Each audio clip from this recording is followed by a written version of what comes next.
Mari kita bersama-sama untuk mendengarkan mau'izah hasanah atau majelis ta'lim yang akan disampaikan oleh Al-Ustaz Ad-Da'i Ilallah Al-Habib Naufal bin Muhammad Al-Idrus dari kota Solo, Jawa Tengah. Kepada beliau, fadhal fa'al mashkuran. Dan insyaallah untuk malam ini lebih mendapatkan bonus jam 11 lebih, tidak apa-apa untuk malam ini khusus. Setelahnya nanti malam berikutnya jam 11 selesai. Sebelum saya menyampaikan tausiah, insyaallah saya akan menyampaikan tausiah kandungan isi dari qasidah Al-Imam Ali bin Muhammad bin Husain Al-Habsyi. Allahumma salli wa sallim ala sayyidina Muhammadin wa ala ali sayyidina Muhammad.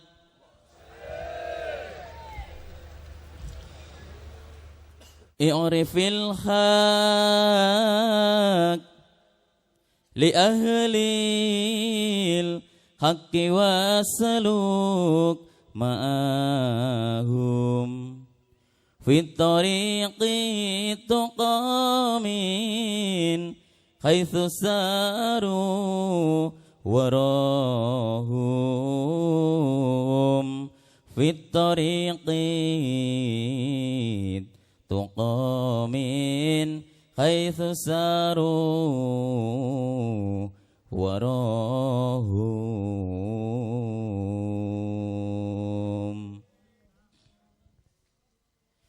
fas'ada manudha kullaha biktifahum bahtaman qad ra'ahum aw ra'aman ra'ahum aw ta'allaq bihim daim walazam finahum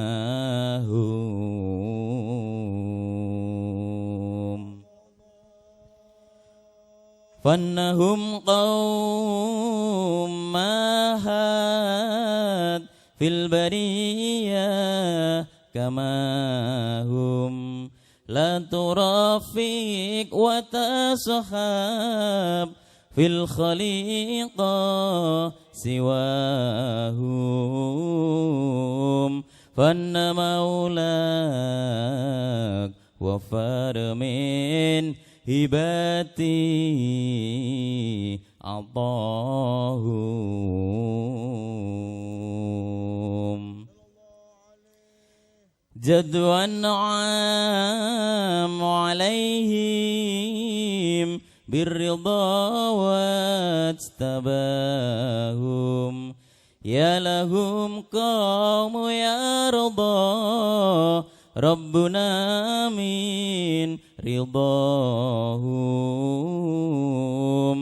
fasa'fi ma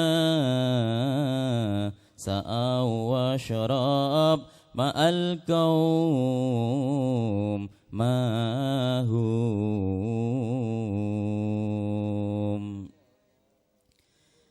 ala yakhbub rabbak mithil ma qad habahum haitsu ma kanu akhdur fil majali safahum wa qad yad'ul amin khin tasma du'ahum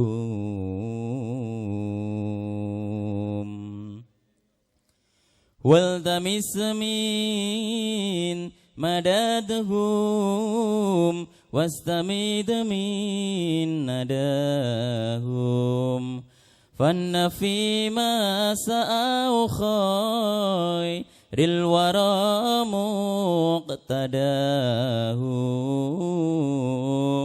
ودعاهم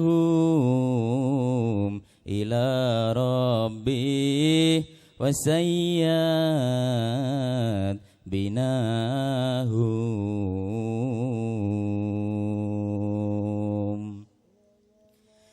باتباعي وحبي حقق الله رجاهم يا هناهم بحب المصطفى يا هناهم ربي بلغ أمالي بجاهي كما هم يا هناهم بحب المصطفى يا هناهم ربي بلغني آمالي بجاهي كما هم والصلاة على خير الورى مصطفاهم والحمد لله رب العالمين. بسم الله الرحمن الرحيم. الحمد لله رب العالمين. اللهم صل وسلم على سيدنا محمد مفتاح باب رحمة الله عدد ما في علم الله صلاة وسلاما دائمين بدوام ملك الله وعلى آله وصحبه. السلام عليكم ورحمة الله وبركاته.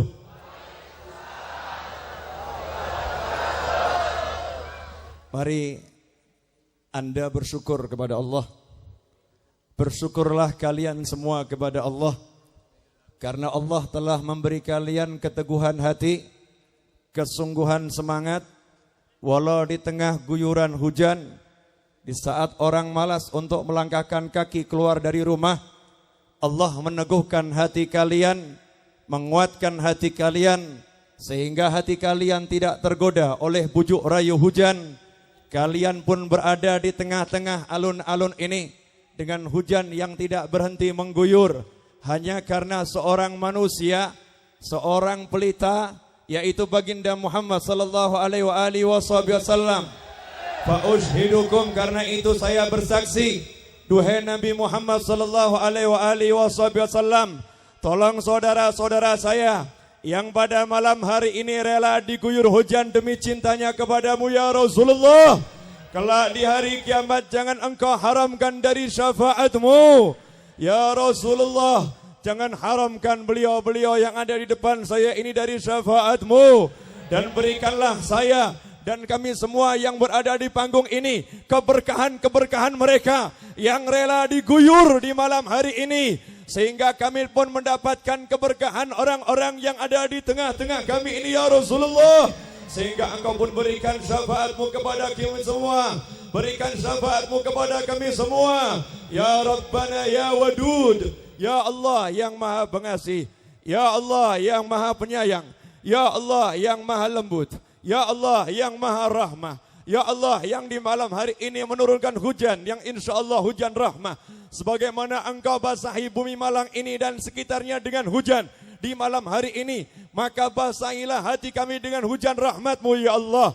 Sehingga sepulang kami dari tempat ini, hujan rahmat itu telah mengguyur semua kotoran yang ada dalam hati kami, mengguyur semua karat yang ada dalam hati kami, sehingga sebagaimana engkau beri kami semangat untuk mendatangi majelis ini, semoga sepulang dari tempat ini kami lebih semangat untuk taat kepadamu ya Rabbi, lebih semangat untuk menegakkan solat, lebih semangat untuk mendirikan solat, lebih semangat untuk berjamaah dalam solat, lebih semangat untuk qiraatul Quran, lebih semangat untuk birrul walidain, lebih semangat untuk silaturrahim, lebih semangat untuk sedekah, lebih semangat untuk menuntut ilmu, lebih semangat untuk menjadikan semua ketaatan sebagai jalan hidupnya ya Arhamar Rahimin. Ya Rabbi, sepulang kami dari tempat ini, dosa-dosa kami telah tergantikan menjadi kebaikan semuanya ya Rabbi. Dosa-dosa kami telah buddilat sayyi'atukumul hasanat. Telah Engkau rubah keburukan-keburukan kami menjadi tambahan-tambahan kebaikan di sisimu ya Allah.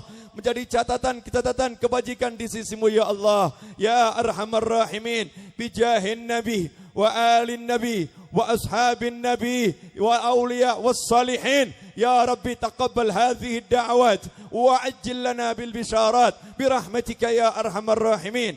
Ya Arhamar Rahimin, ya Arhamar Rahimin. Ikhwani rahimakumullah. Bersama-sama kita telah mendengarkan sebuah qasidah yang disusun oleh penyusun Maulid Simtud Duror, yaitu Al-Imam Ali bin Muhammad bin Husain Al-Habsyi. Satu qasidah ini jika kita pegang dalam kehidupan sudah cukup. Satu isi qasidah ini jika kita amalkan dalam kehidupan sudah cukup. Malam hari ini saya hanya ingin menyampaikan apa yang pernah saya dengar dari guru saya, yaitu almarhum Al-Habib Muhammad Anis bin Alwi Al-Habsyi rahimahullah. Semoga Allah menjadikan kuburnya sebagai taman-taman surga, dan semoga beliau dipertemukan dengan kakeknya tercinta di alam sana sallallahu alaihi wasallam, dan semoga kita semua mendapatkan keberkahan dari keberkahan beliau-beliau radhiyallahu taala anhum ajma'in.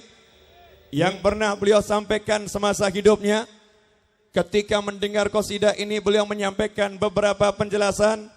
Insya Allah sebagian dari penjelasan yang masih saya ingat dan masih saya rekam, insya Allah akan saya sampaikan di malam hari ini. Semoga bermanfaat untuk saya khususnya, dan untuk seluruh hadirin yang berada di tempat ini maupun dimanapun berada, minal insi wal jin, baik manusianya maupun para jinnya yang berada di tempat ini, semoga mendapatkan manfaat.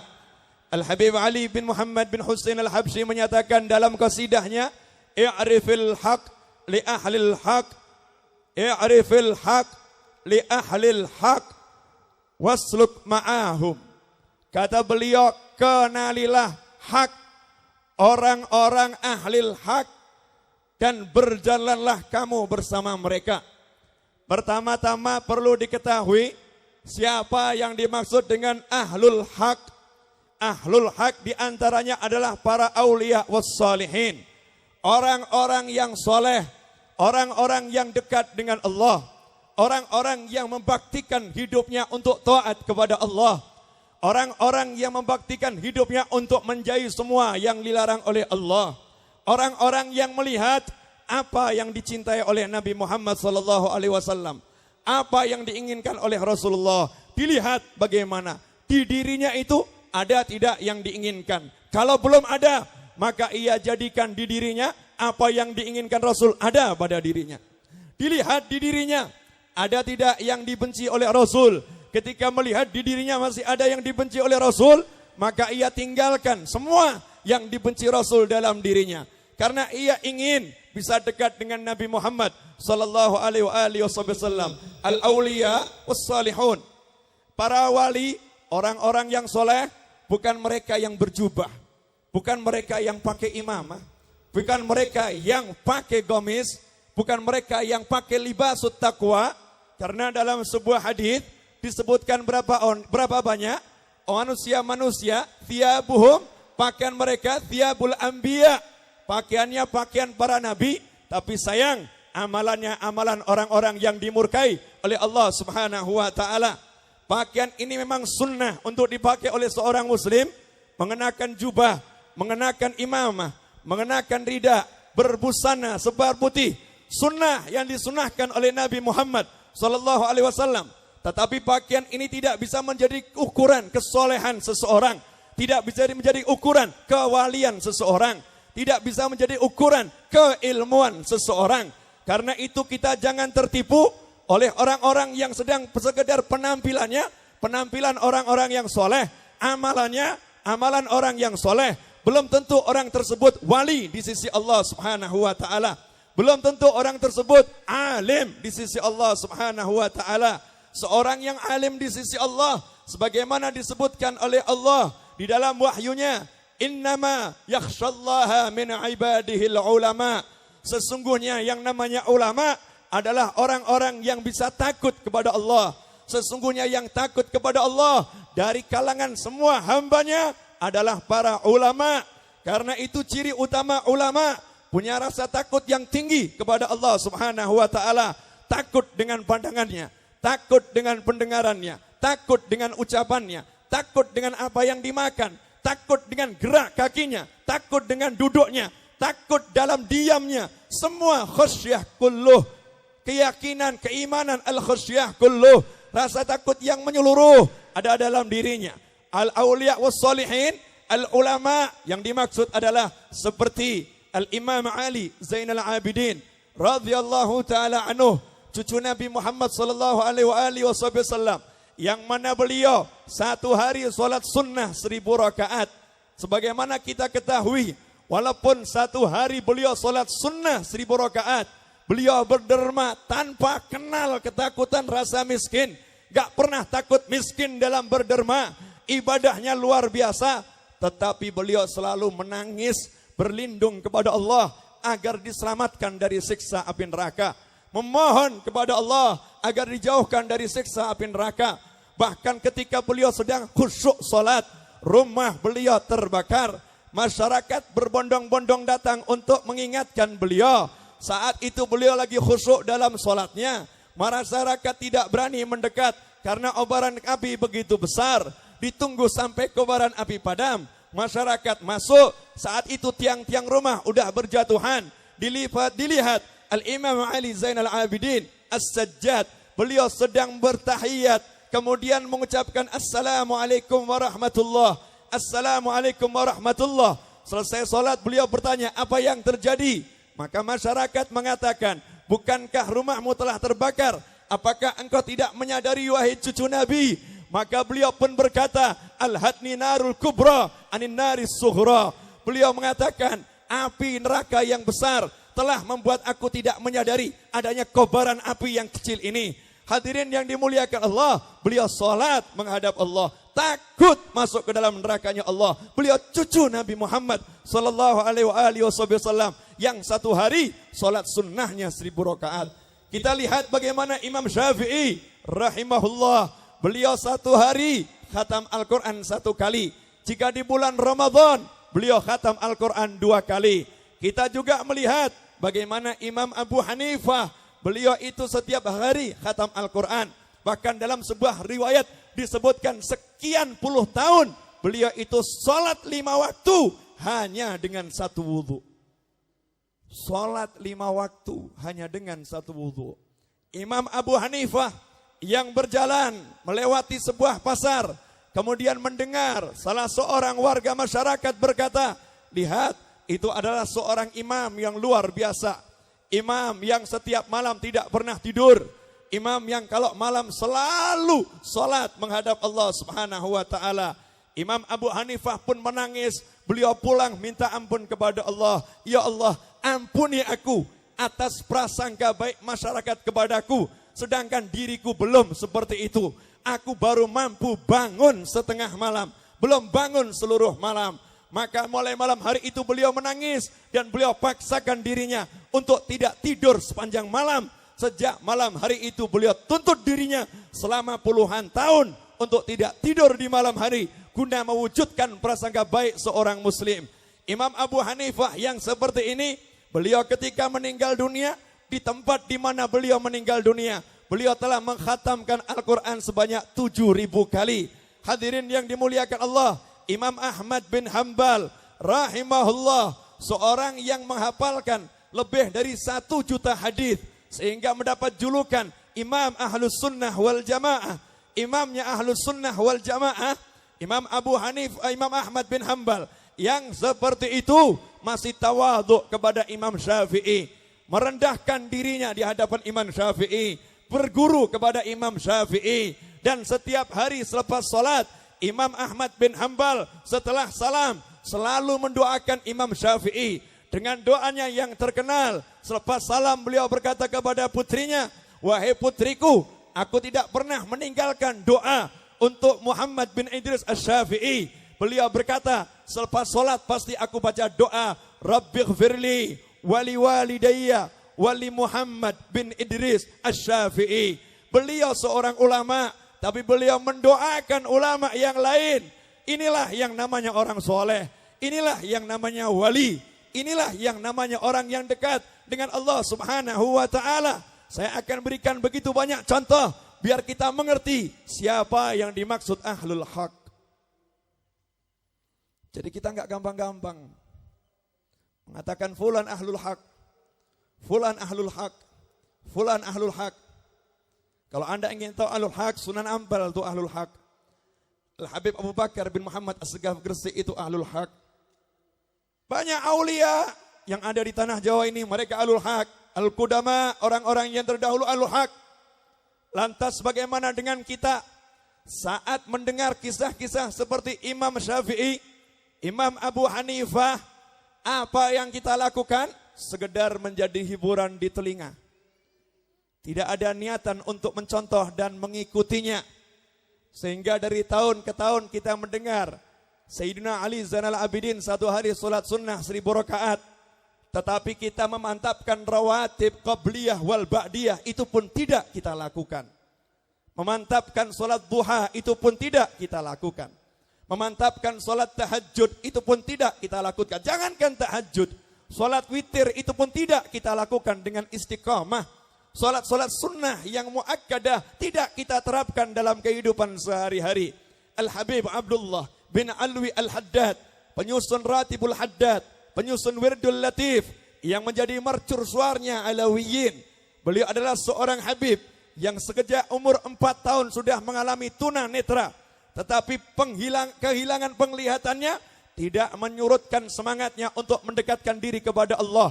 Setiap hari di waktu TK-nya, di waktu kecilnya, beliau pulang dari sekolah, hobinya tiap hari sholat sunnah 100 rakaat sampai 200 rakaat. Belum puas dengan itu, beliau masih melanjutkan hobinya, jalan-jalan dari satu masjid ke masjid yang lain. Untuk apa? Menunaikan sholat sunnah tahiyatul masjid 2 rakaat. Selesai tahiyatul masjid 2 rakaat, beliau keluar pindah ke masjid yang lain. Tahiyatul masjid 2 rakaat, beliau keluar pindah ke masjid yang lain. Tahiyatul masjid 2 rakaat, beliau keluar ke masjid yang lain. Itu terus dilakukan sepanjang hari untuk mendapatkan barokah dari masjid-masjid yang ada di kotanya. Sedangkan di kota Jerim ada kurang lebih 360 masjid. Hadirin yang dimuliakan Allah, Al-Habib Abdullah bin Alwi Al-Haddad, penglihatannya dicabut oleh Allah Subhanahu wa taala. Ibadahnya tidak pernah berkurang, alhamdulillah. Penglihatan kita normal. Pandangan kita tajam. Tapi untuk melihat Al-Qur'an satu hari pun kita tidak sempat. Untuk melihat Al-Qur'an satu hari pun kita tidak sempat. Tetapi untuk menonton televisi sepanjang hari kita sempat. Untuk menonton sepak bola sepanjang hari kita sempat. Untuk nonton sinetron sepanjang hari kita sempat. Tetapi melihat kalamullah kita tidak sempat. Hadirin yang dimuliakan Allah, inilah perbedaan kita dengan orang-orang yang soleh. Karena itu kita jangan sembarangan meremehkan orang-orang yang soleh. Jangan sembarangan meremehkan para aulia. Jangan mengatakan mereka sama dengan kita. Tidak, mereka tidak sama dengan kita. Mereka adalah orang-orang yang dipilih oleh Allah. Mereka orang-orang yang dekat dengan Allah. Mereka orang-orang yang hebat. Memang mereka makan persis seperti kita makan. Mereka minum persis seperti kita minum. Cuman beda apa yang mereka makan. Beda apa yang mereka minum. Sebelum makan mereka teliti, halalkah makanan ini? Sedangkan kita tidak pernah berpikir ini halal atau haram. Yang penting kita memakannya. Dan mereka pun makan sekedar cukup untuk menyambung nyawa. Tapi kalau kita makan untuk memuaskan nafsu kita. Hadirin yang dimuliakan Allah, i'rifil haq. Kalau kita udah tahu wali-wali seperti itu, orang-orang soleh seperti itu, maka mengertilah akan kewajiban kita kepada beliau-beliau. Mengertilah kedudukan beliau-beliau. Jangan sampai kita kurang ajar kepada beliau-beliau. Jangan sampai kita tidak menghargai dan menghormati beliau-beliau. Al-Habib Husain bin Muhammad bin Tahir Al-Haddad. Bagaimana beliau adalah seorang yang soleh. Beliau mengikuti jejak kakaknya. Dimanapun kakaknya berada, Al-Habib Husain bin Muhammad bin Tahir Al-Haddad menjadi pembantu untuk kakaknya, menghormati kakaknya, memuliakan kakaknya, memegangkan sandal untuk kakaknya, sampai orang-orang mengira Habib Husain adalah pembantu dari kakaknya. Padahal ini adiknya. Al-Habib Husain bin Muhammad bin Tahir Al-Haddad, beliau selama satu rumah dengan kakaknya, tidak pernah beliau tidur di atas tempat tidur. Beliau tidur di lantai. Kenapa? Karena beliau tahu kedudukan kakaknya di sisi Allah. Demi menghormati kewalian kakaknya, kemuliaan kakaknya di sisi Allah, dan kemuliaan seorang kakak, maka beliau tidak mau posisi tidurnya lebih tinggi daripada posisi kakaknya. Hadirin yang dimuliakan Allah, inilah orang yang mengenal hak-haknya orang soleh, orang yang mengenal hak-haknya wali. Dan ini berasal dari Nabi Muhammad sallallahu alaihi wasallam, di mana Rasul mengajarkan para sahabat untuk mengerti hak setiap orang dan memenuhi hak orang tersebut. Kita masih ingat kisah Sayyidina Abdullah bin Abbas radhiyallahu taala anhu, di mana Sayyidina Abdullah bin Abbas mendengarkan ceramah seorang sahabat. Selesai sahabat itu ceramah, Sayyidina Abdullah bin Abbas pergi ke tempat parkir kendaraannya, mencari kendaraannya, yang kendaraannya berwujud hewan yang bisa ditunggangi, entah kuda, keledai atau onta. Maka Sayyidina Abdullah bin Abbas mengambilkan kendaraan itu dari tempat parkirnya. Kemudian beliau menuntunnya. Padahal beliau adalah habrul ummah. Beliau adalah ulamanya sahabat, tokohnya sahabat, sepupu Nabi Muhammad SAW. Beliau adalah ahlul bait Nabi Muhammad SAW. Tapi apa yang beliau lakukan? Beliau tempatkan dirinya sebagai tukang kuda. Beliau tempatkan dirinya sebagai tukang penuntun unta. Beliau tempatkan dirinya sebagai tukang penuntun keledai. Parkir, beliau berjalan, dipegang, diantarkan kepada siapa? Sahabat yang baru selesai ceramah, sahabat yang menyampaikan ilmunya, sahabat yang merupakan ulama. Maka saat itu sang sahabat melihat bagaimana sepupu Nabi Muhammad SAW, keluarga Rasulullah SAW yang akhlaknya begitu mulia. Maka sahabat pun segera lari mendekati Sayyidina Abdullah bin Abbas radhiyallahu taala anhuma. Kemudian mengatakan, gak usah, jangan ambilkan kuda saya atau tunggangan saya, biar saya ambil sendiri. Bukan begitu caranya wahai sepupu Rasul, gak pantas kamu seperti itu, engkau orang yang mulia. Tapi apa jawabannya Sayyidina Abdullah bin Abbas? Hakadha, beginilah kami diperintahkan oleh Nabi Muhammad SAW, kami ahlul bait diperintahkan, kami umat Islam diperintahkan oleh Nabi Muhammad SAW. Untuk apa? Menghormati ulama-ulama kami. Coba lihat. Ahlul Bait Nabawi. Abdullah bin Abbas radhiyallahu taala anhuma. Siapa di antara kita yang lebih hebat dari Sayyidina Abdullah bin Abbas? Beliau tidak malu untuk menjadi penuntun onta. Beliau tidak malu untuk menjadi penuntun keledai.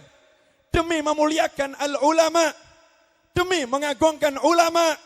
Karena Allah telah mewahyukan di dalam Al-Quran, wa man yu'azzim syairallah fa innaha min taqwal qulub. Siapa yang mengagungkan syiar Allah, itu bukti ketakwaan hatinya, itu muncul dari ketakwaan hatinya. Dan hati Sayyidina Abdullah bin Abbas adalah hati yang sangat bertakwa kepada Allah, hati yang sangat takut kepada Allah. Maka beliau pun tuntun seperti itu. Apa yang dilakukan sahabat? Sahabat mengerti haknya ahlul bait. Sahabat mengerti haknya keluarga Nabi. Sahabat mengerti bagaimana kewajibannya kepada keluarga Nabi Muhammad sallallahu alaihi wasallam. Maka sahabat itu lantas memegang tangan Sayyidina Abdullah bin Abbas, kemudian menciumnya. Ketika hendak menciumnya, Sayyidina Abdullah bin Abbas mengatakan, gak usah dicium, gak usah cium tangan saya. Begitulah sikap orang yang mutawadhi, orang yang merendahkan diri di sisi Allah, di hadapan Allah. Maka sahabat pun menjawab, kami harus mencium tanganmu. Dan beliau pun menciumnya sembari berkata, beginilah kami umat Islam diperintahkan oleh Rasul untuk memuliakan keluarga Nabi Muhammad sallallahu alaihi wasallam. Hadirin yang dimuliakan Allah, sahibul maulud simtud durar, Al-Imam Ali bin Muhammad bin Husain Al-Habsyi. Beliau diperintahkan, diajak oleh kakaknya untuk naik satu tunggangan, hewan tunggangan. Saat itu sebagai seorang adik, Habib Ali berkata kepada kakaknya, wahai kakakku, engkaulah yang di depan, biar aku yang di belakang. Karena Habib Ali merasa tidak pantas membelakangi kakaknya. Sang kakak pun berkata, tidak wahai adikku, engkaulah yang di depan dan akulah yang di belakang. Kenapa demikian? Karena sang kakak yang merupakan mufti Mekah, mewarisi kewalian ayahnya, mewarisi kemuftian ayahnya, menganggap makom adiknya jauh lebih tinggi dibandingkan dirinya. Maka sang kakak menempatkan engkau yang di depan, biar aku yang di belakang. Maka Habib Ali mengatakan, aku turuti permintaan kakakku. Dan aku pun duduk di depan, kakakku di belakang. Tapi dalam hatiku, aku melihat aku hanyalah seorang sopir dan kakakku adalah bosnya. Akhlak. Tahu kedudukan setiap orang. Dan tahu bagaimana menempatkannya. Inilah yang menyebabkan orang-orang zaman dahulu menjadi wali dengan cepat. Karena mereka mengetahui hak setiap orang, mengerti bagaimana menempatkannya. Pertama kali dalam syair ini yang kita diperintahkan, i'rifil haq li ahlil haq. Kamu harus ngerti bagaimana menempatkan dirimu di hadapan orang-orang yang soleh. Bagaimana menempatkan dirimu di hadapan orang-orang yang mulia. Hayyan aw mayyitan. Baik yang masih hidup maupun yang sudah meninggal dunia. Jangan dikira wali-wali yang udah meninggal dunia gak bisa lihat kita. Bahkan beliau-beliau lebih bisa melihat kita. Tiada batas antara kita dengan beliau semuanya. Hadirin yang dimuliakan Allah, masyhad, cara pandang seperti ini harus ada dalam hati kita. Fi tariqit tuqa wasluk ma'ahum. Kemudian ikuti mereka, berjalanlah bersama mereka, bersama orang-orang yang soleh, menempuh jalan ketakwaan. Karena mereka itu berjalan dimanapun, kamu ikut di belakangnya. Dimanapun mereka berjalan, ikut di belakangnya. Mereka punya jalan namanya maulid, kita ikut maulid. Jangan ngomong, buat apa maulid? Buat apa nabuh rebana? Udah, yang mau berkata demikian, biarlah berkata demikian. Gak usah kita pusing-pusing dengan orang yang seperti itu, siapapun orangnya. Maulid ini merupakan warisan para aulia wassalihin. Ziarah kubur warisan aulia wassalihin. Tahlil warisan aulia wassalihin. Kita tinggal ikut di belakang mereka. Siapa yang gak suka, biar tidak suka. Karena kita punya panutan yang jelas. Panutan kita adalah aulia wassalihin. Fassa'adah manutah kullaha biktifahum. Yang namanya as-sa'adah, yang namanya kebahagiaan yang sejati, entah kebahagiaan masuk surga, entah kebahagiaan di dunia, entah kebahagiaan di kubur, entah kebahagiaan di mahsyar, entah kebahagiaan dapat memandang wajah Nabi Muhammad sallallahu alaihi wasallam, entah kebahagiaan dapat memandang wajah Allah. Ini kebahagiaan yang tertinggi, manutoh kullaha biktifahun. Semuanya tergantung bagaimana kita meneladani orang-orang soleh tersebut. Tergantung bagaimana kita mengikuti jejak orang-orang soleh tersebut. Bakat man qad ra'ahum aw ra'a man ra'ahum. Mungkin saya cuman mau nyampaikan sampai di sini. Ini kalau mau diulas semua, gak mungkin selesai. Ini bait yang ketiga ini, yang keempat ini akan kita kupas. Gak lama sedikit. Tadi dikatakan jam 11. Sekarang udah jam berapa ini? Sekarang udah jam 11 kurang seperempat. Bakat man qad ra'ahum aw ra'a man ra'ahum. Bakat man qad ra'ahum aw ra'a man ra'ahum. Sungguh beruntung orang yang pernah melihat beliau-beliau itu, atau melihat mereka yang pernah melihat beliau-beliau itu. Maka saya jamin Anda termasuk orang yang dimaksud. Saya jamin kalian semua termasuk orang yang dimaksud. Bakat man qad ra'ahum aw ra'a man ra'ahum. Tidak mungkin dari sekian banyak perjalanan Majlis Riyadhus Shalihin, Riyadhul Jannah. Ini karena habis baca kitab Riyadhus Shalihin. Tidak mungkin dari sekian banyak perjalanan Majlis Riyadhul Jannah, tidak ada di depan ini manusia-manusia yang pernah bertemu dengan orang-orang soleh seperti Al-Habib Abdul Qadir bin Ahmad As-Segaf. Habib Abdul Qadir bin Ahmad As-Segaf, Jeddah. Atau Al-Habib Ja'far bin Syekhan. Atau Al-Habib Abu Bakar bin Muhammad As-Segaf. Mungkin dijawab, enggak pernah Habib, kami masih kecil. Iya, ayah kalian, guru kalian dahulu pernah bertemu mungkin dengan Habib-Habib yang besar, kiai-kiai yang besar, ulama-ulama yang besar. Bahkan man qad ra'ahum au ra'aman ra'ahum.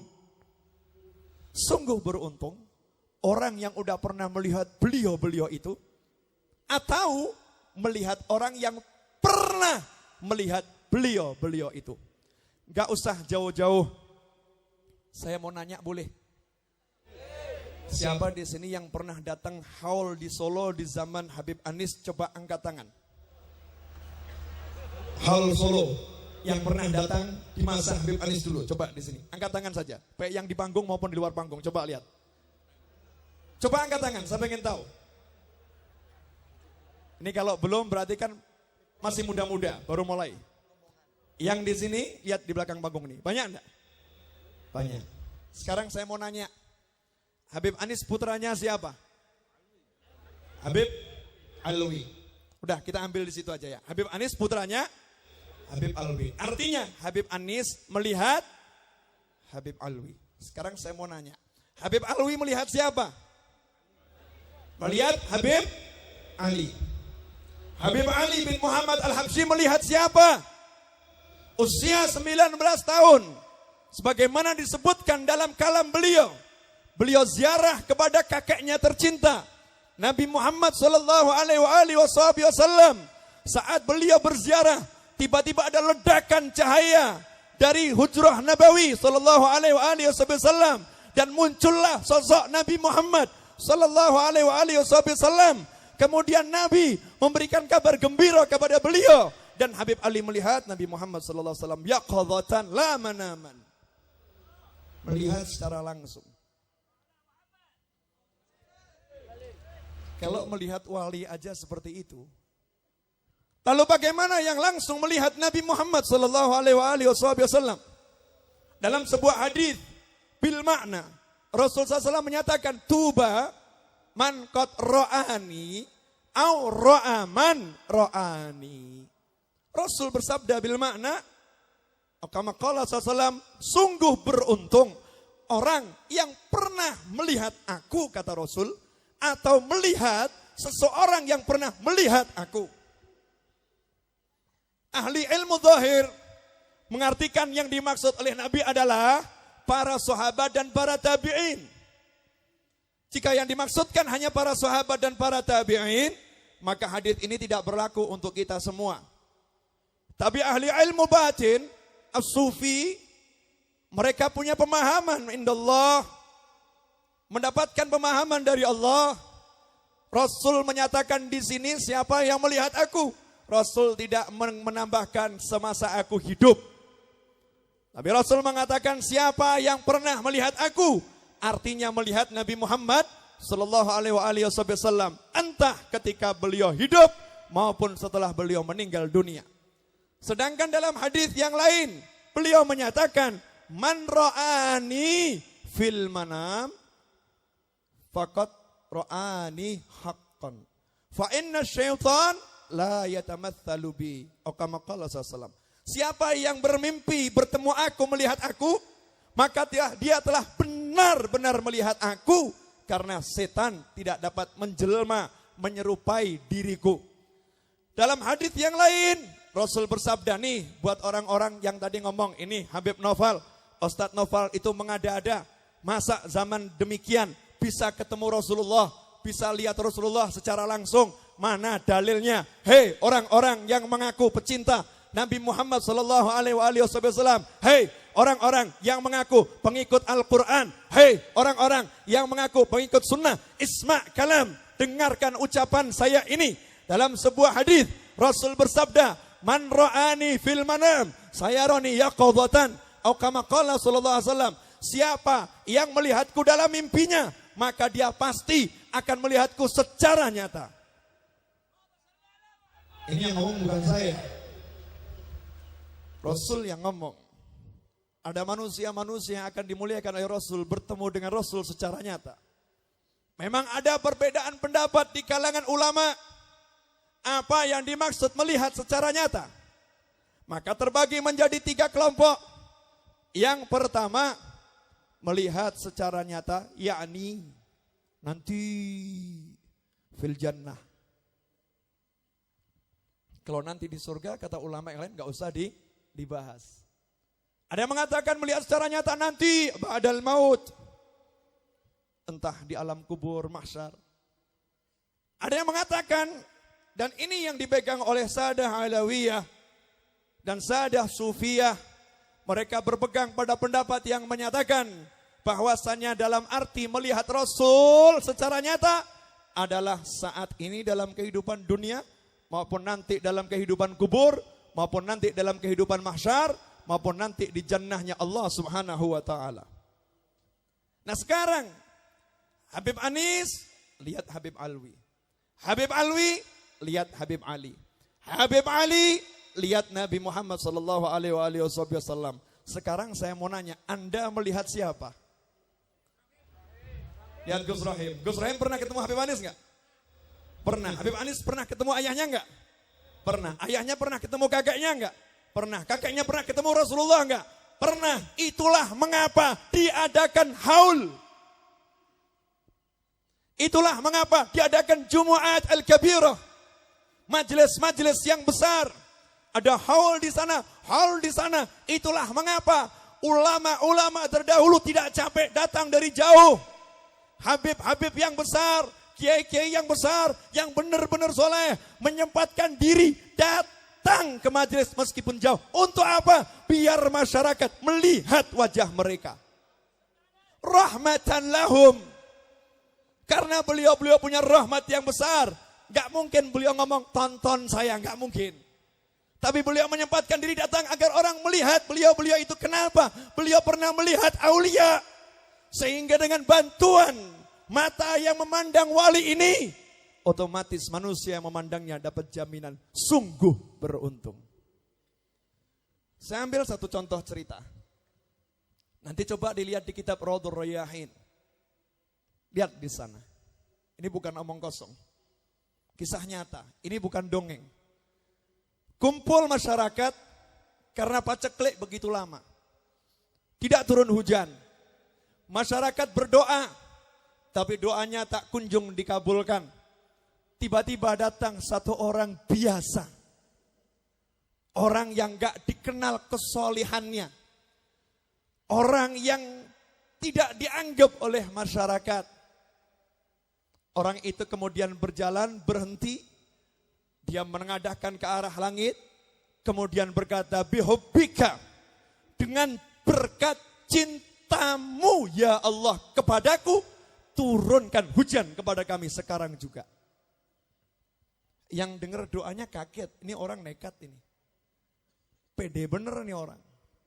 Berani-beraninya dia ngomong, demi cintamu ya Allah kepadaku. Dari mana dia tahu kalau Allah cinta kepadanya?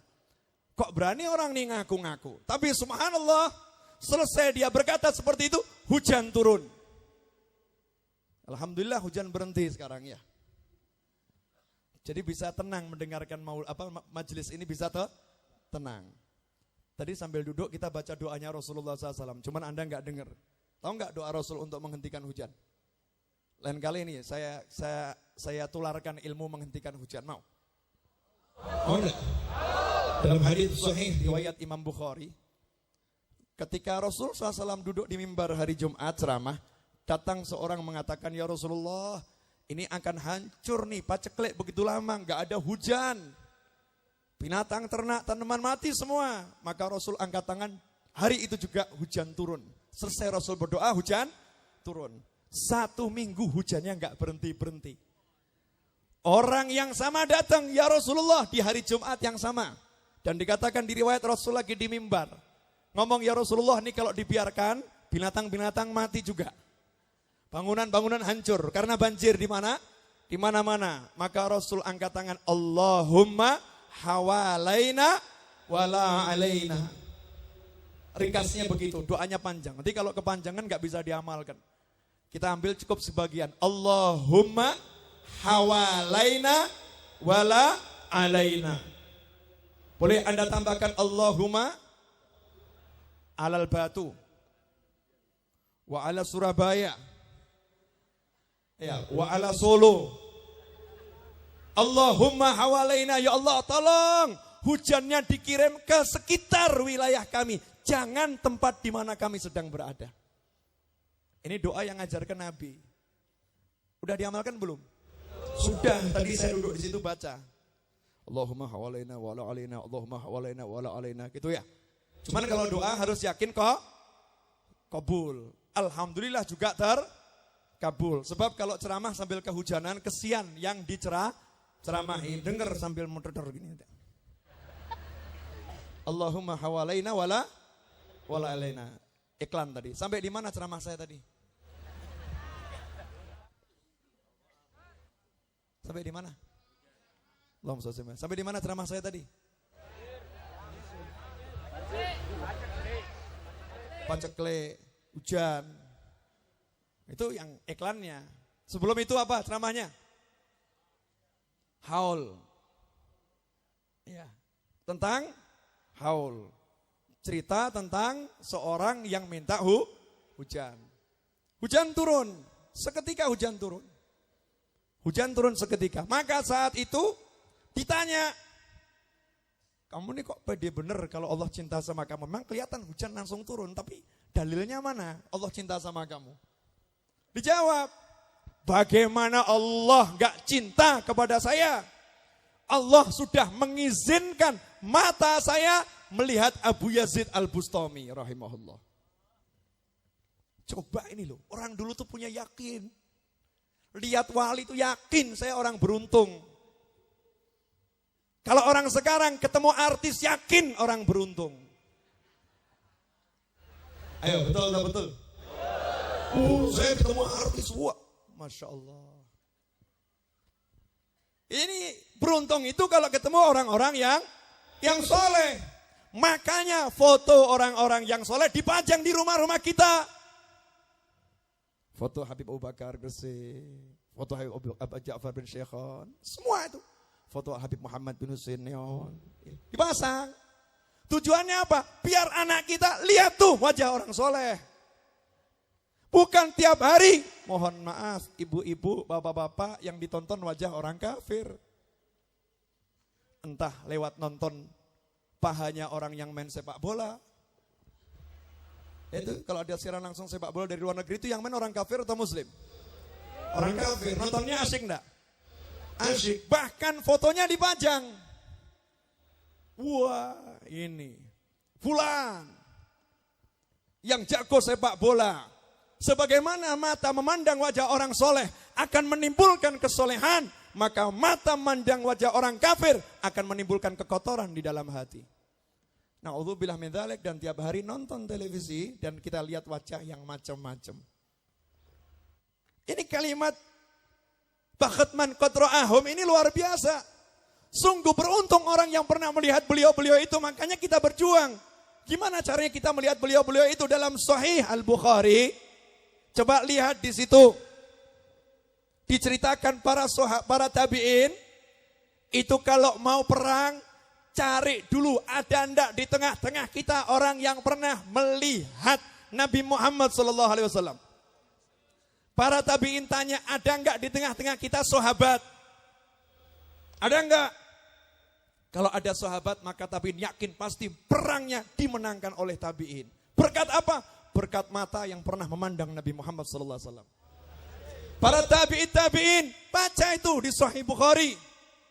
Tabi'in, beliau kalau mau perang nanya, ada enggak di tengah kita orang yang pernah melihat para sahabat yang melihat Nabi Muhammad SAW?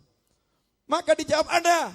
Kalau dijawab ada, mereka yakin pasti menang. Dan mereka pun menang. Berkat apa? Tawassul dengan mata yang pernah memandang para sahabat. Yang sahabat memandang wajah Nabi Muhammad Sallallahu Alaihi Wasallam. Satu pertanyaan. di tengah-tengah kita ini kira-kira ada nggak ya orang yang pernah mimpi Rasulullah SAW? Saya yakin bukan cuma satu. Entah puluhan, entah ratusan nih di tengah sini yang mungkin yang pernah bermimpi bertemu Rasulullah SAW. Makanya kita disuruh kumpul begini. Siapa tahu yang kita pandang, ini orang yang pernah mimpi Nabi Muhammad SAW. Makanya kita disuruh kumpul dengan ulama, disuruh kumpul orang soleh. Makanya kita diajak ziarah dulu sebelum keliling 40 hari maulid. Diajak ziarah tuh ke Gresik. Ziarah ke Pasuruan, ziarah ke Surabaya. Diajak ziarah untuk apa? Dikenalkan. Nih, napak tilas orang-orang yang soleh. Kenalkan keluarga kita kepada beliau-beliau itu. Biar idolanya adalah aulia wassolihin. Kenapa? Ini yang jadi simpenan. Ini yang jadi simpenan. Tuba, sungguh beruntung. Ya bakat man qad ra'ahum aw ra'aman ra'ahum. Hadirin yang dimuliakan Allah. Coba dilihat jamnya dulu.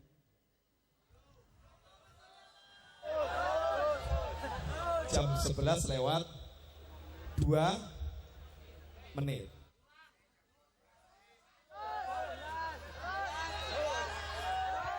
Sebentar. Anda kira-kira tega sama saya atau tidak tega? Saya mau cerita dulu, boleh? Boleh. Ini tahadutan bin ni'mah. Sampai lupa saya harinya itu. Mulai saja dari hari Sabtu lalu. Hari Sabtu saya habis subuh pergi ke bandara di Solo. Dari bandara terbang ke Jakarta.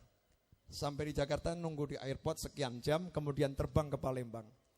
Sampai di Palembang langsung ceramah, malam ceramah, kemudian subuhnya ceramah, kemudian siangnya ceramah, kemudian sorenya ceramah, kemudian malamnya ceramah, kemudian paginya terbang ke Jakarta.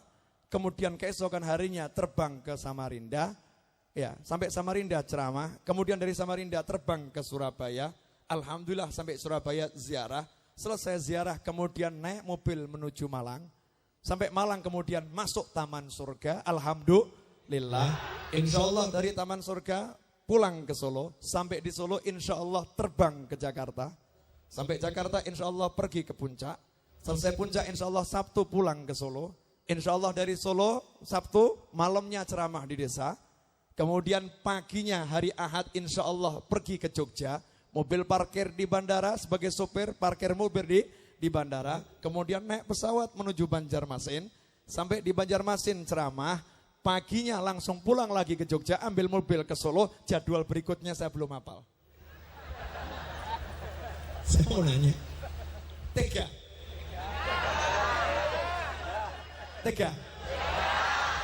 Jenengan tego kali kula. Katanya tego ora bendino ya gitu. Nah, apa-apa.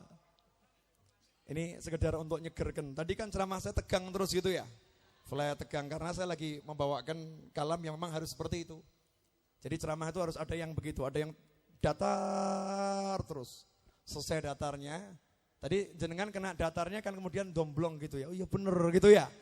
Nah, domblongnya ngelamunnya selesai, sekarang yang seger-segernya. Ya, sekarang yang seger karena habis hujan kena angin sepoi-sepoi, Anda seger, betul. Giliran Anda seger, saya yang kemeringet. Panas nih lampu kan ya. Lampu panas. Ini sedikit. Kita akan belajar bareng-bareng nih. Masalah melihat. Masalah melihat.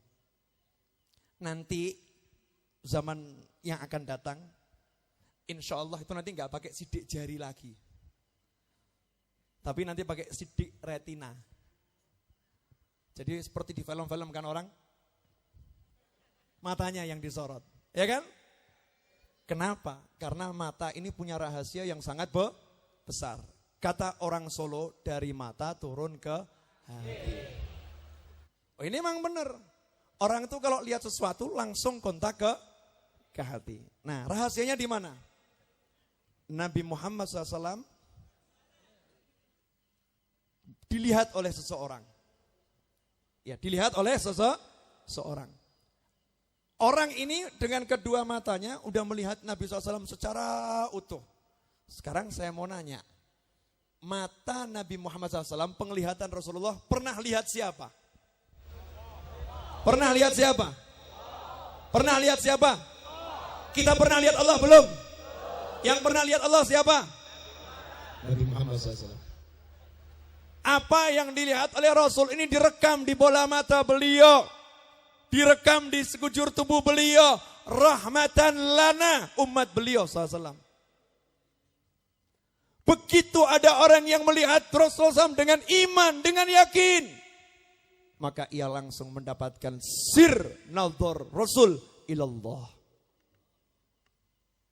Dia mendapatkan tuh sebagian dari percikan-percikan rahasia bagaimana Nabi SAW melihat Allah Subhanahu wa taala. Makanya sampai Rasul menjamin surga, tuba, al-jannah, surga pasti diberikan untuk orang yang pernah melihat aku. Karena itu man ya'taqid, siapa yang meyakini ada satu sahabat yang di neraka, maka orang ini telah su'il adab kepada Nabi Muhammad sallallahu alaihi wasallam. Orang yang meyakini ada satu sahabat di neraka tempatnya, orang ini telah adabnya sangat buruk kepada Nabi Muhammad SAW. Kalau orang biasa saja bisa memberikan syafaat, apalagi Rasulullah SAW. Masih ingat cerita saya tentang Habib Ali bin Husain al-Attas Bungur? Masih ingat? Kok belum? Sudah ini. Lupa. Saya ulangin dikit saja. Oh, belum hadir. Waktu itu belum hadir. Sekarang sudah. Yang kemarin dulu hadir masih ingat enggak? Insya Allah masih ingat. Habib Ali bin Husain al-Attas ziarah ke Sunan Gunung Jati, masih ingat kan?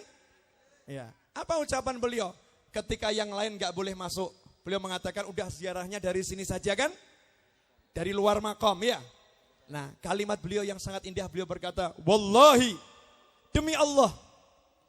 Ini Habib Ali bin Husain al-Attas ya, bukan Nabi Muhammad SAW. Beliau bersumpah, demi Allah, kalau nanti aku diperintahkan oleh Allah untuk masuk ke dalam surga, demi Allah, tidak akan aku langkahkan kakiku sebelum aku cari kalian semua yang ikut bersamaku dan aku ajak masuk ke dalam surga. Itu Habib Ali bin Husain al-Attas. Kira-kira kakeknya bagaimana ya? Kira-kira Nabi Muhammad SAW bagaimana? Sama cucunya rahmatnya besar mana kira-kira? Pasti besar Nabi Muhammad SAW. Maka kita yakin semua sahabat Rasul tempatnya di surganya Allah. Karena mereka punya Nabi Muhammad SAW. Kalau sahabat gak dapat syafaatnya Rasul, apalagi kita. Pakai otak kita ini, pakai akal kita ini, pakai nurani kita ini. Kalau sahabatnya Rasul gak dapat syafaat, Anda mau dapat syafaat, mimpi. Mimpi. Wa taqdimah, kata Habib Ali, tuh yang tinggal di Madinah, sahabat Ansor, sebagai tetangga Nabi, pasti akan diberikan syafaat yang dahulu dibanding semuanya. Dikedepankan, tonggo tetangga, nih kalian duluan. Sahabat, lihat Rasulullah SAW. Begitu pula tabi'in, yang lihat sahabat akan dapat keberkahan ini. Dapat keberkahan. Nah, mata ini, begitu lihat wajah orang soleh, nanti kalau nggak percaya buktikan. Ya, kalau nggak percaya, buktikan. Anda setel televisi, tapi ingat ya, habis nonton nanti istighfarnya 2000 kali. Buktikan. Begitu kelihatan yang nggak benar sedikit, artinya enak atau nggak enak? Enak. Yang enak nafsunya. Terpanggil pengen dia kan? Jadi pengen. Tapi coba lihat. Kalau kita lihat wajah orang yang soleh. Lihat bener. Wajah orang yang soleh. Tambah sumpek atau sumpeknya hilang? Sumpeknya? Wajahnya teduh, suntuk hilang. Cuman lihat. Tapi sumpek kita bisa hilang. Kenapa? Karena di diri orang soleh ada rahasia. Habib Ali pernah ngasih satu cerita. Saya cuma mau cerita saja. Ada satu orang preman kelas kakap di masa itu. Preman kelas kakap. Makanya kita kalau ketemu preman yang rahmat. Ya, yang rahmat. Al-Habib Umar bin Muhammad bin Salim bin Hafidh dalam sebuah nasihatnya yang pernah saya dengar. Beliau ditanya oleh salah seorang muridnya, Habib, saya ini repot, dakwah di tempat saya enggak sama dengan dakwah di tempat kalian-kalian. Kalau di tempat saya itu orangnya jelek-jelek, rusak-rusak. Kalau di tempat jenengan kan yang datang orangnya baik-baik. Kata Habib Umar, nah kalau dakwah sama orang baik-baik yang beruntung bukan yang kamu dakwahi, kamu yang beruntung. Kamu dapat kebaikan dari orang-orang itu biasa. Yang namanya dakwah itu yang datangnya orang yang buruk-buruk itu dakwah. Menjadikan mereka agar jadi baik. Bukan dakwah duduk di tempat sama orang baik-baik. Namanya dakwah itu mendatangi yang buruk agar jadi baik. Coba kalau dulu Habib-Habib yang dari Hadramut lihat Indonesia, nyembah batu, nyembah gunung, jangan ke sini. Kira-kira kita nyembahnya apa nih? Naudzubillah min dzalik, batu, gunung. Karena beliau-beliau punya rahmat yang besar. Ingin merubah yang kufur menjadi muslim. Maka beliau didatangin itu satu-satu, didakwahin. Ya kan? Didatangi, dakwahin. Yang diceritakan oleh Habib Ali, ada preman kelas kakap. Datang ke rumah seorang wali min auliyaillah. Tok tok tok, assalamualaikum. Waalaikumsalam. Pintu dibuka. Ini sang wali berdiri depan pintu. Premannya ini lihat begini aja. Permisi, pergi dia. Ini orang solehnya bingung ini. Ini orang aneh. Datang cuman lihat. Tolong jangan dipraktekkan sama habaib dan para kiai loh ya. Jangan begitu prakteknya. Nanti prakteknya permisi gitu pulang gitu ya. Yakinnya belum sama nih. Ini saya ceritakan orang yang punya yakin yang tinggi. Pergi dia. Maka orang soleh itu bilang sama muridnya, coba kamu kejar dia. Tanya itu kenapa dia seperti itu. Bertemulah murid ini dengan preman tadi. Mas, iya. Kamu tadi dari rumah guru saya? Iya benar. Lah kamu terus ngapain? Ya saya cuma lihat kakinya, dari mulai kaki sampai kepala ke kaki lagi. Kenapa kamu begitu? Ya biar saya diampuni sama Allah. Kok bisa? Loh kalau saya ingat-ingat tuh dari ujung kaki sampai ujung rambut saya itu maksiat semuanya. Dari ujung kaki sampai ujung rambut saya maksiat semuanya. Loh kalau saya datangnya orang soleh ini, saya lihat mata saya, lihat kakinya kan otomatis dosa kaki saya dihapus sama Allah. Mata saya lihat perutnya, dosa perut saya dihapus sama Allah. Mata saya lihat terus sampai ke atas, dosa saya dihapus sama Allah. Oh begitu? Iya. Pulang ini murid ketemu sang guru tadi. Gimana? Kenapa dia tadi? Guru, dia bilang begini. Orang solehnya ngomong begini, panggil dia suruh ke sini sekarang. Dia yang akan menggantikan aku, yang mewarisi kewalianku adalah dia. Dipanggil, katanya kamu pengganti guru saya. Kamu nih jangan main-main, saya preman kok pengganti guru. Udah, guru saya nggak mungkin keliru. Ayo ikut sebentar. Namanya dipanggil orang soleh, hormat. Preman dulu nggak sama dengan preman zaman sekarang. Nanti saya terangkan nih bedanya preman zaman dahulu dengan preman zaman sekarang. Nanti. Entah nanti itu 7 tahun lagi atau di majelis ini. Sebentar. Berangkat dia. Ketemu orang soleh tadi. Gantian orang solehnya yang liatin dia. Dari ujung kaki, ujung rambut, ujung kaki. Hasilnya apa? Yang dilihat, tubna ilallah, tubtillah, ya Allah. Jadi wali sudah. Langsung. Zaman sekarang ada yang gak percaya, kok bisa? Gak mungkin, mustahil. Gitu ya. Emang dikira wali itu orang bodoh?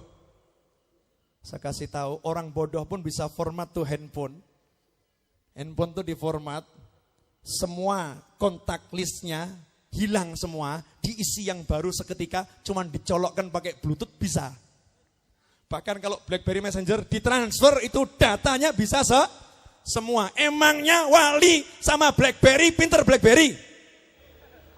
Emangnya wali sama komputer pinter komputer? Wali itu mendapatkan warisan ilmu dari Allah sehingga dia bisa memformat hati kita dan menginstalnya dengan ulumul aulia. Ting, selesai. Dah wali. Enak enggak? Gara-gara apa tadi? Lihat. Cuman lihatnya pakai hati. Yang sekarang naudzubillah min dzalik, kadang di satu majelis, bukan di sini loh ya, bukan di sini.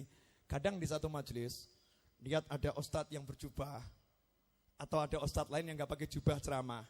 Kadang ustadz yang lain lihat, hebatnya apa itu dia itu? Pandangannya lain, bukan pandangan pengen dapat barokah, pandangan hebatnya apa dia itu? Ini pandangan merendahkan. Inilah mata yang dibenci oleh Allah. Yang melihat seseorang dengan pandangan yang merendahkan. Dikatakan oleh para ulama, pandangan yang merendahkan itu dosanya lebih besar daripada pandangan kepada yang haram aurat dibuka, dilihat, itu dosanya gede. Tapi kalau merendahkan orang lain dengan pandangannya, itu dosanya jauh lebih besar. Saya mau nanya, pengen enggak kita jadi wali instan gitu? Pengen? Kumpul aulia. Kumpul orang-orang yang soleh, pandang beliau-beliau itu mangdelengi, kata orang Solo. Didelengi itu, pendeli. Cuman sayang, di majelis kadang gak lihat orang solehnya, yang dilihat handphonenya. Betul atau betul? Yang dilihat bukan orang solehnya, yang dilihat kadang ridaknya buat mainan. Lain dengan sahabat radhiyallahu ta'ala anhum. Mereka memandang Nabi Muhammad SAW. Bahkan ada seorang sahabat ketika wafatnya Rasul SAW. Rasul meninggal dunia. Sahabat ini lagi berkebun di kebunnya. Dengar berita wafatnya Rasul. Sahabat itu langsung angkat tangan. Adegan ini berbahaya. Jangan ditiru. Ya, sahabat angkat tangan berdoa. Ya Allah. Setelah wafatnya Nabimu. Tolong cabut penglihatanku. Karena aku tidak ingin kenangan yang indah itu rusak dengan melihat wajah selain wajah Nabi Muhammad SAW. Begitu selesai doa langsung jadi tunanetra. Buta. Kenapa? Dia pengen menyimpan pandangannya pada Rasul biar gak terkotori dengan pandangan yang lain. Karena tidak ada pandangan yang lebih indah atau sama indah atau mendekati keindahan Nabi Muhammad SAW. Sayyid Muhammad bin Alwi al-Maliki rahimahullah. Beliau mengatakan, Nabi Muhammad SAW itu hanya diberi di dunia ini satu keindahan. Rasul dikasih 10 keindahan. Yang diberikan di dunia cuma satu. Yang 9 diberikan nanti di akhirat. Maksudnya yang 9 di dunia ditutup. Orang gak bisa lihat. Tapi nanti di akhirat kita bisa lihat 10-10-nya. Kata beliau, yang 9 ini ketika dibuka di dunia, seandainya dibuka di dunia, kita bisa melihat keindahan Rasul secara utuh.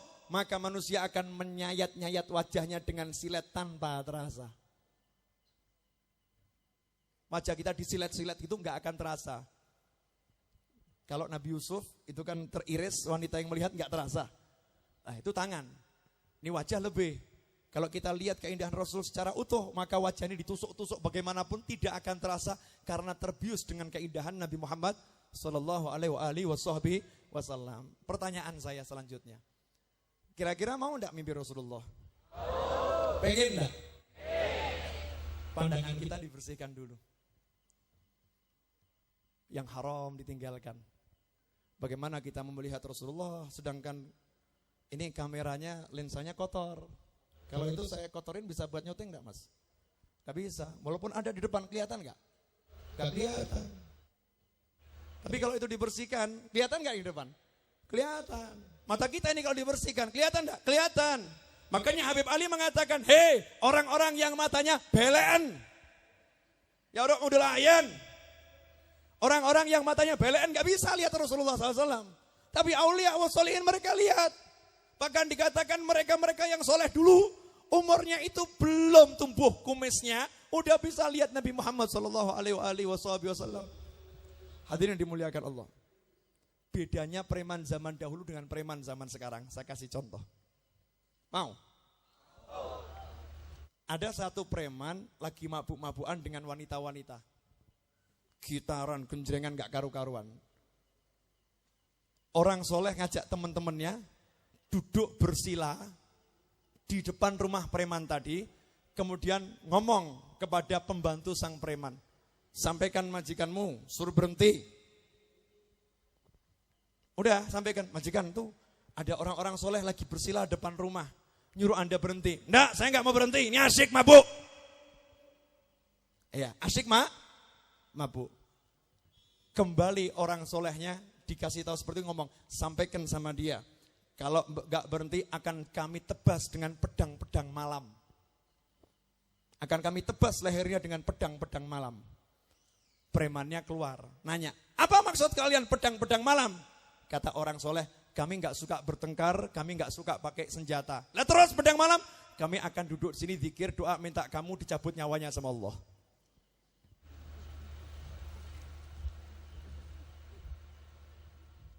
Coba ini.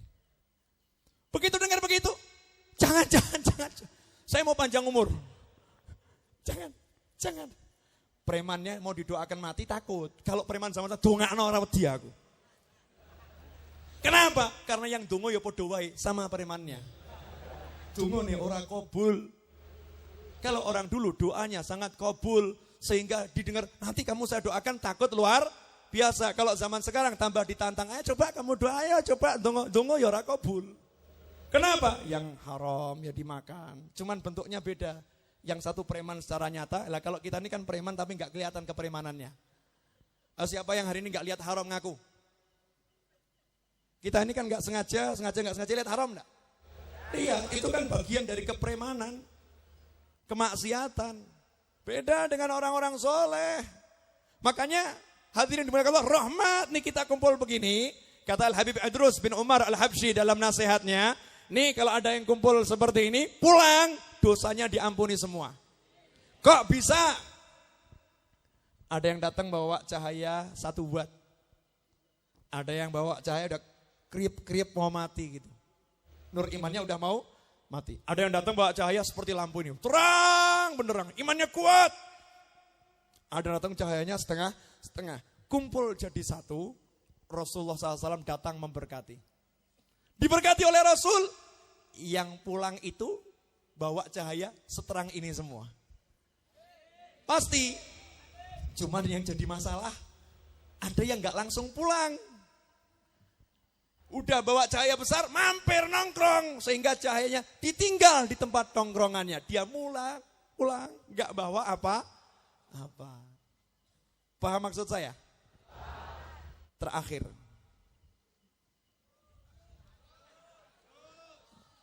Walafu, Gus Rohim, jamnya udah 11:30. Perpanjangannya udah terlampau lama ya, habaib. Ini terakhir. Saya cuma mau kasih satu cerita. Saya menyerukan gerakan berhenti merokok. Bukan anti rokok, berhenti merokok. Kata seorang ulama yang bernama Syekh Jibril. Namanya aja udah ngeri, Syekh Jibril. Beliau berkata, orang-orang kafir yang bodoh di negaranya sana, kafir bodoh di negaranya sana, sama rokok saja nggak mau. Lah kok kita ini orang Islam yang pinter-pinter kok doyan rokok, aneh. Bukan nanti lo ya, mau ngerokok boleh, nggak ngerokok juga boleh. Cuman saya menyerukan gerakan berhenti merokok. Saya nggak ngomong haram. Itu urusannya ulama, saya bukan ulama. Saya cuma ngomong, ayo kita berhenti merokok. Sampai kapan Anda ngerokok? Gitu. Yuk kita hitung-hitungan kalkulasi. Kalkulasi dulu. 1 hari ngerokok berapa pak? Rata-rata berapa? 2. Berapa? 4. Anggap cuma 1 pak. 1 pak harga rokok berapa? 10.000. Berarti 1 hari berapa? 10.000. Berarti 1 bulan berapa? 300.000. Kok masih ngeluh nggak bisa bayar SPP? Kira-kira pinter atau bodoh itu? Berarti dia lebih cinta rokok ketimbang anaknya. Betul atau betul? Makanya ibu-ibu kalau bapak-bapak diminta uang SPP nggak punya, berarti dia pembohong.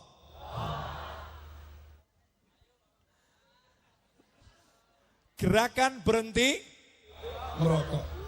Di surga nggak ada yang namanya rokok. Soalnya ngambil apinya dari neraka, repot. Itu guyonnya orang-orang yang nggak suka rokok. Katanya begitu. Hakikatnya bagaimana? Wallahu a'lam. Kalau mau ngerokok nanti di surga saja. Karena di surga itu yang di dunia nggak boleh, di surga boleh. Saya di dunia nggak ngerokok, di surga saya pengen jajal rokok itu seperti apa. Kan di surga boleh semua kan ya. Minta apa? Rokok. Buat apa? Pengen nyoba. Seperti apa enaknya? Dulu kok teman-teman saya di dunia doyannya luar biasa. Sebentar, jenengan nggak emosi toh? Enggak. Saya kan nggak marah toh? Tidak. Nyantai saja. Gerakan berhenti merokok. Kantong Anda hemat 1 bulan 300.000. Berarti 1 tahun Anda dapat uang 3,6 juta.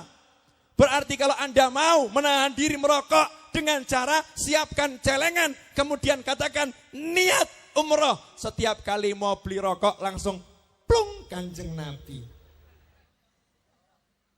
Mau ngerokok plung ziarah Nabi.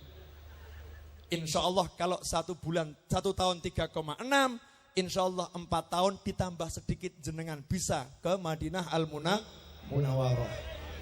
Ya kan? Ini amin-amin suruh berhenti ceramahnya. Ini amin yang mana? Amin yang betulan atau amin yang mandeko yang mana ini? Hah? Dua. Lo enggak terang-terangan saja, terus mandek. Terus. Apa? Ini bab rokok lo ya.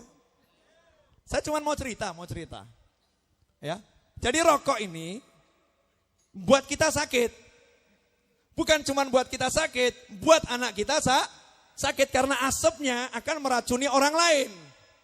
Kalau Anda merokok di rumah ngeracuni anak dan istri. Ngeri enggak itu? Ngeri. Sekarang saya mau kasih satu cerita. Yang menceritakan ini Habib Ali bin Muhammad bin Husain Al-Habsyi, Sahibil Maulid Simtud Duror. Terserah Anda percaya boleh, nggak percaya kebangetan.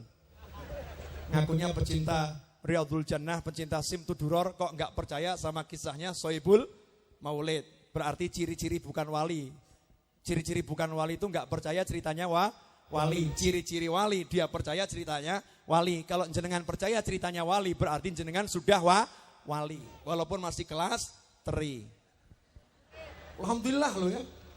Kelas 3 udah wali, saya aja bumbuan kelas apa, enggak tahu punya kelas apa enggak. Wali. Ada satu orang menceritakan kisahnya, dia punya tetangga. Tetangga ini hidupnya sepekan sekali baca maulid. Dulu belum ada Simtud Duror, jadi Simtud Duror belum disusun dulu.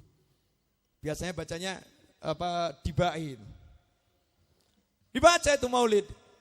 Subhanallah, tetangga yang satu ini gak suka pada yang baca maulid. Bukan karena benci maulidnya, dia mikir ngapain baca maulid. Maulaya salli wa sallim daiman abada ala habibika kullihimi. Itu kalau burdah kan begitu. Ngapain baca seperti itu? Lebih baik baca Al-Quran. Lebih baik saya baca Al-Quran daripada baca maulid. Kan hebat saya yang saya baca Al-Quran. Dia mikirnya begitu. Jadi setiap kali diajak maulid ke rumah tetangganya, tak mau, saya mau ngaji Al-Quran. Ini ada nih orang-orang yang sombong begitu nih. Ada enggak? Ada.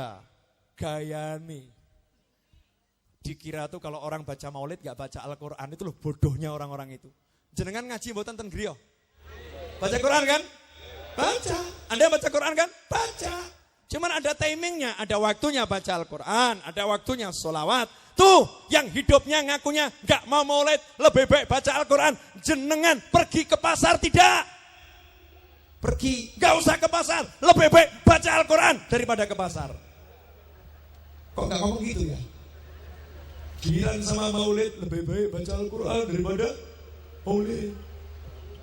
Subhanallah. Suatu malam, pas di rumah tetangganya ada maulid. Orang ini malas dengar suara maulid, ngaji udah capek, tidur dia. Tidur. Dalam tidurnya bejo. Kenapa bejo? Untung. Kenapa untung? Karena dia mimpi bertemu Nabi Muhammad SAW. Ya, mimpi bertemu Rasulullah. Enggak nanggung-nanggung ketemu Rasulullah. Sayyidina Abu Bakar As-Siddiq, Sayyidina Umar ibn al-Khattab, Sayyidina Uthman ibn Affan, Sayyidina Ali bin Abi Thalib, radhiyallahu ta'ala anhum ajma'in. Rasul dengan 4 khalifahnya dan sahabat-sahabat lain yang besar-besar.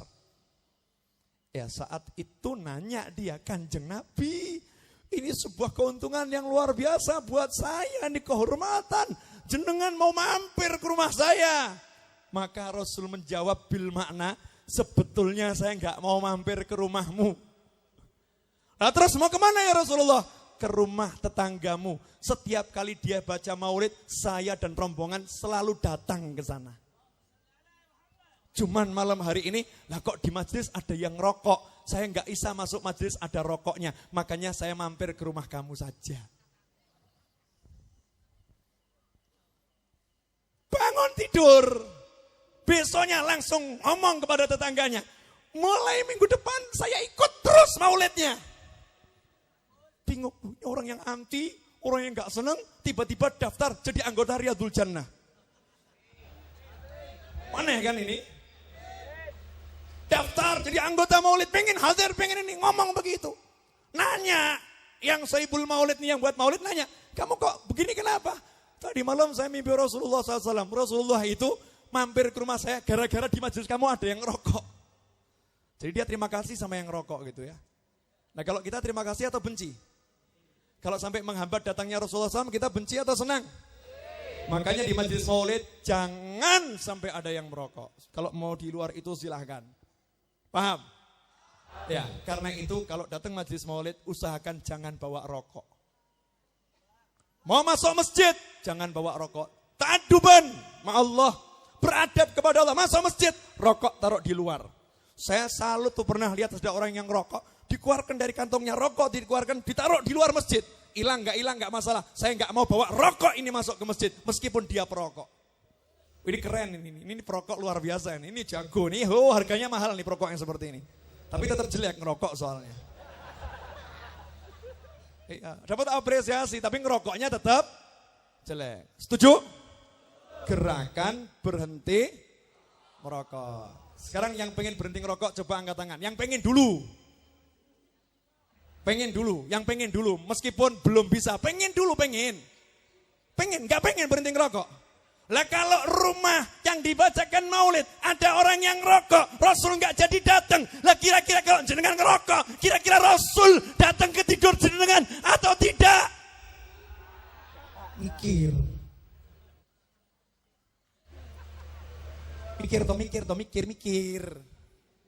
Katanya pengen ketemu Rasulullah SAW. Katanya pengen lihat Rasul. Maka niatin nawaitu pengen berhenti merokok. Bukan karena haram, bukan karena apa-apa. Because I love Rasulullah SAW. Setuju? Mumpung doa saya lagi kabul. Seperti yang saya sampaikan ya. Dijamin malam hari ini doa saya pasti dikabulkan Allah. Ini Habibnya nekat ini. Oh gimana gak nekat? Oh saya percaya dengan sabdanya Rasulullah SAW. Di mana Rasul bersabda, doaul musafir mustajab. Doanya musafir mustajab. Dan alhamdulillah saya musafir. Bukan safar maksiyah. Safarnya ini insya Allah banyak rahmah, ya kan? Ya pastilah doanya musafir ini. Bukan saya novel, bukan. Musafir nih. Doanya musafir ini pasti terkabul. Apalagi di tengah-tengah saya. Sekian banyak musafir juga. Ya kan? Ada yang datang dari jauh. Jadi ini sesama musafir, mari kita saling berdoa. Semoga semakin terkabul doa kita semua. Bismillahirrahmanirrahim. Alhamdulillahirabbil alamin. Allahumma shalli wa sallim ala sayyidina Muhammadin wa ala alihi wa ashabihi ajma'in. Ya Allah, tolong pertemukan kami dengan Nabi Muhammad sallallahu alaihi wasallam. Ya Allah, tolong izinkan kami memandang wajah Nabi Muhammad sallallahu alaihi wasallam. Ya Allah, tolong jadikan hati kami dapat punya rasa cinta yang kuat kepada Rasulullah SAW. Ya Allah, tolong jadikan kami orang-orang yang dirindukan Nabi Muhammad sallallahu alaihi wasallam. Ilahana Allah. Ya Rabbi, inilah saudara-saudara kami. Inilah saudara-saudara kami ya Allah. Gus Rahim beserta saudara-saudara kami seiman, beserta para habaib yang ada di sini, beserta para kiai yang ada di sini, beserta saudara-saudara kami yang datang naik angkot, Yang datang naik truk, yang datang naik bis, yang datang naik mobil, yang datang berjalan kaki. Semuanya kumpul di sini ya Allah. Semuanya kumpul di sini ya Allah. Semuanya kumpul di sini ya Allah. Dan mereka semua menginginkan ampunan-Mu ya Allah. Tolong ampuni kami semua. Tolong ampuni kami semua. Tolong ampuni kami semua. Ya Allah, tolong jadikan orang tua kami bahagia selama-lamanya. Engkau ridhoi selama-lamanya. Jadikan pasangan hidup kami dan diri kami dapat langgeng sampai ke surga-Mu ya Allah. Jadikan anak keturunan kami semua para wali-Mu ya Allah. Dan jadikan majlis Riyadul Jannah ini ya Rabbi hakikatan Riyadul Jannah. Jadikan majlis ini benar-benar menjadi taman surga ya Allah. Siapapun yang mengelola, yang membantu, yang mendukung, yang suka dengan majlis ini ya Arhamar Rahimin, jadikan semuanya mendapatkan syafaat Nabi Muhammad sallallahu alaihi wasallam. Jadikan semuanya dapat dekat dengan Rasul-Mu, dekat dengan ahli bait Rasul-Mu, dekat dengan sahabat Rasul-Mu, dekat dengan para aulia wassalihin. Jadikan semuanya sebagai orang-orang yang mendapatkan nazar minka ya Rabbi, pandangan rahmat dari-Mu ya Allah.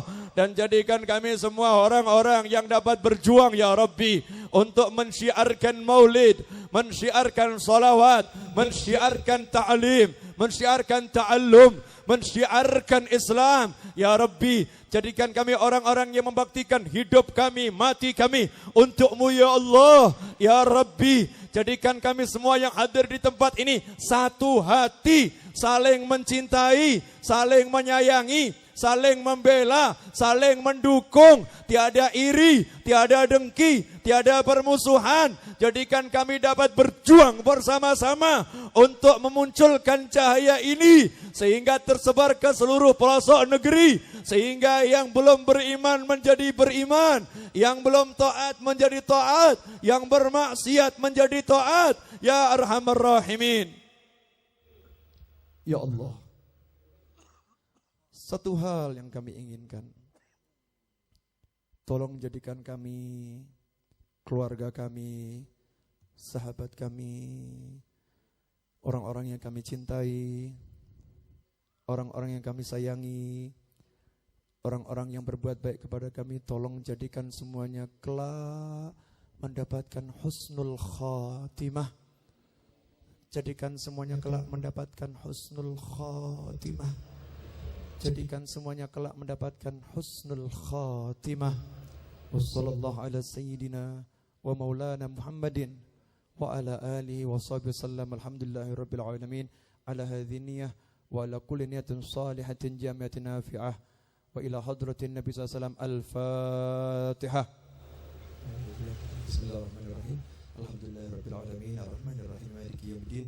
Iyyaka na'budu wa iyyaka nasta'in ihdinas siratal mustaqim siratal ladzina an'amta 'alaihim ghairil maghdubi 'alaihim waladdallin. Amin.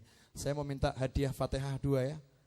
1 Fatihah untuk almarhum Habib Anis wa Jadi Ahmad bin Abdurrahman Al-Idrus wa Jadi Ali bin Muhammad Al-Habsyi wa jami' azwajihim wa man intasaba ilaihim wa ikhwatihim wa ikhwanihim. Thumma ila ruh Al-Habib Husain bin Muhammad bin Tahir Al-Haddad wa ila awliya hadhil baldah wa salihah wa ila hadratin Nabi sallallahu alaihi wasallam. Al-Fatihah. A'udzu billahi minasyaitonir rajim. Bismillahirrahmanirrahim. Alhamdulillahirabbil alamin arrahmanir rahim maliki yaumiddin. Iyyaka na'budu wa iyyaka nasta'in ihdinas siratal mustaqim siratal ladzina an'amta 'alaihim ghairil maghdubi 'alaihim waladdallin. Amin. Yang kedua Al-Fatihah. Semoga hajat-hajat saya yang diridhai Allah segera diwujudkan. Begitu pula hajat-hajat Anda semua, khususnya hajat Kusruhim, ma'lutuf al-afiyah wa salamah wa ridha wal inayah wal arzak kathir wa tayyibah hissiyah wal maniyah binu'ta masyarakat ila hadratin Nabi sallallahu alaihi wasallam. Al-Fatihah. A'udzu billahi minasyaitonir rajim. Bismillahirrahmanirrahim. Alhamdulillahirabbil alamin arrahmanir rahim maliki yaumiddin. Iyyaka na'budu wa iyyaka nasta'in ihdinas siratal mustaqim siratal ladzina an'amta 'alaihim ghairil maghdubi 'alaihim waladdallin. Amin. Demikian, mohon maaf atas semua kesalahan dan kekurangan saya. Wabillahi taufik wal hidayah. Wassalamualaikum warahmatullahi wabarakatuh.